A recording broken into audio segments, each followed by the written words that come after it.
If you really like the content of this video, don't forget to subscribe to my channel and hit the like button. Also, if you came here looking for the code to convert a Ruby hash into a string representation, check out the GIST links in the video description below. When I'm developing business applications in Ruby on Rails, sometimes I end up working with very complex data structures. This is very common when interfacing APIs from third-party systems, which might feed your program complex data with a lot of nested values. Sometimes, you run into business logic that, by its nature, involves an aggregation of a lot of information.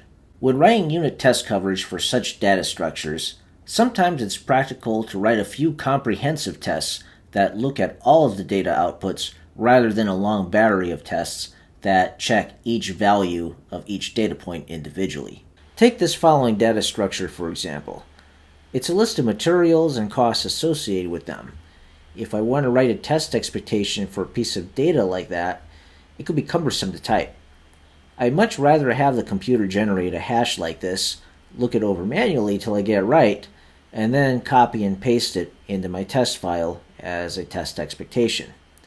However, the way Ruby prints a hash like this on screen doesn't format quite perfectly when you copy and paste it into a code file. For one, floating point numbers are displayed in exponential format, which isn't as nicely readable to humans. And other data types such as dates and timestamps can't be loaded back into the system the same way that Ruby prints the output. Also, the style of the way that Ruby displays hash keys with the equals greater than sign isn't so efficient on space. I much prefer the more updated singular colon format. And then there's the issue of text wrapping, which I think could be better. The Ruby ecosystem has a few popular options for dealing with the pretty printing of hashes, such as the pretty print function.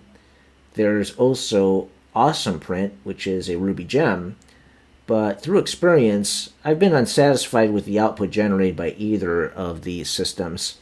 And I'm thinking, why not just go about and build my own Ruby hash printing function from scratch. So here I'm starting with a blank Ruby file with the class name prettify hash. The goal of this program will be that you feed it a hash and it will be able to pretty print the hash in a way that I want and in a format that I can copy and paste the text and convert it back into a Ruby hash. One of the first things I'm doing is taking a sample hash as an example and specifying how the program is going to reformat it to look as output.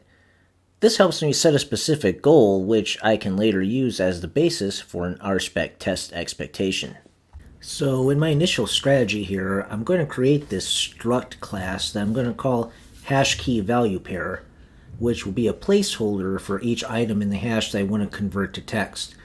This class is going to be an intermediary that delegates to a method or another class, one for each kind of data that can be in one of the hash values. So the hash key value pair will let me write the text for a number or a string or another layer of hashes or arrays following specific rules for that data type. Now keep in mind that I'm just kind of brainstorming here, and this is an initial idea that I'm working with for how to architect this system. It's subject to change as I go along and come up with better ideas. Next, I'm going to write a very simple R-Spec test to get this thing going and iron out some of the syntax errors that I've made. One of my favorite tools in Ruby is binding.pry because I can run my tests over and over, and pry lets me inspect the data at various parts of my program inside to make sure that the code that I wrote is referencing everything correctly. Ruby, being an untyped language, enables a programmer to make some silly mistakes, such as assuming that an argument to a method behaves a certain way, only for the runtime compiler to find out that the object acts differently. This is one of the reasons that writing tests for your Ruby program is very important, because as the data inside of your program becomes more and more complex, the chance of making a mistake, like referencing a data property that doesn't exist, increases. So something I like to point out that I've got going in this program right now is that I have the main function iterating through the hash it's working on and converting every key and value within it into this struct called hash key value pair. I feel like this is a very object-oriented way of approaching this problem, but I'm already running into some problems with this design. I'm using a struct mainly so that I can call this method named pair_as_string that will convert the data accordingly into a string representation that I want, but setting up the program this way feels awkward and unnecessarily complicated because we end up with an array of hash key value pair structs.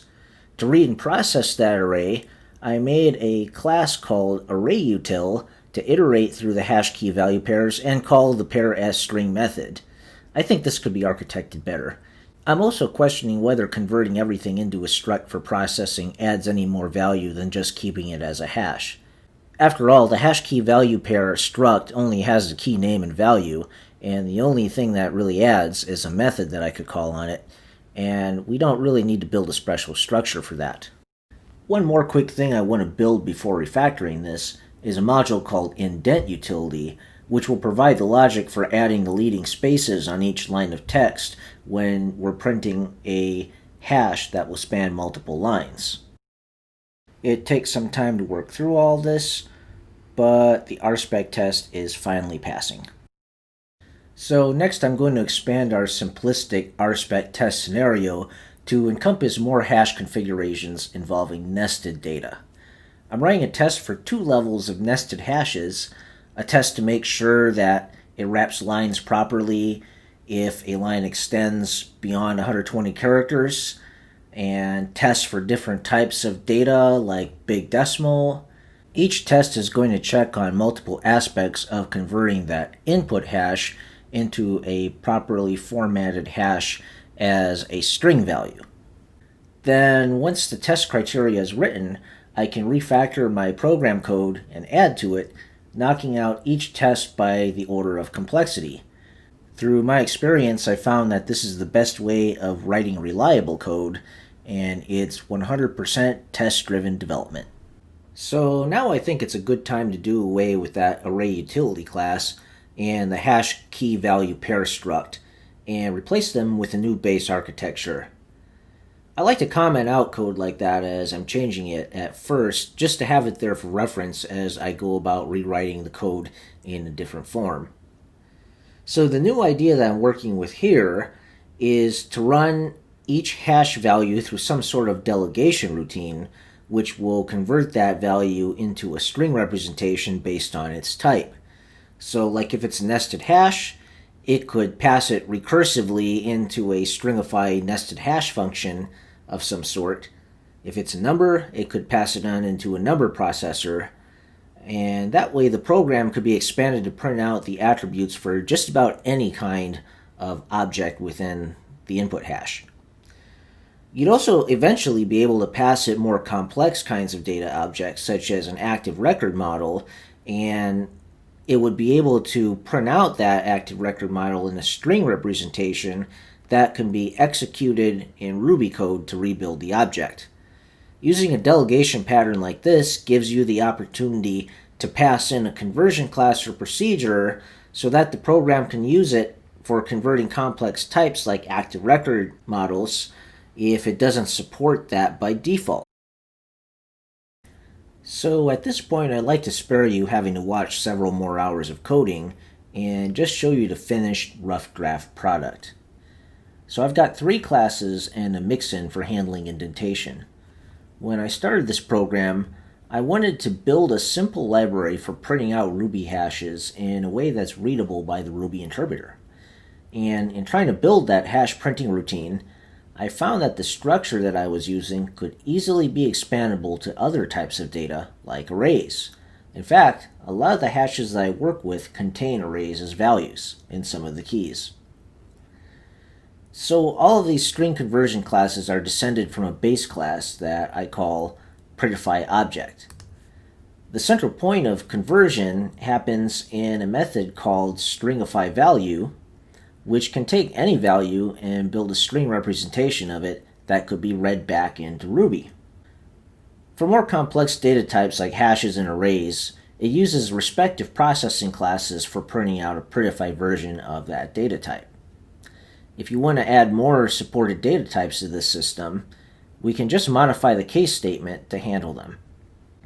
Something that we could easily do later is set up the options hash taken in by the call function to accept custom processors for other data types that the end user may want to process. And all it would take to activate those is to preempt this case statement right here. So if the user passes in a processor for, let's say, an active record model, and we have a processor for that inside of the program, we could just check right here and then divert the processing to that particular processor.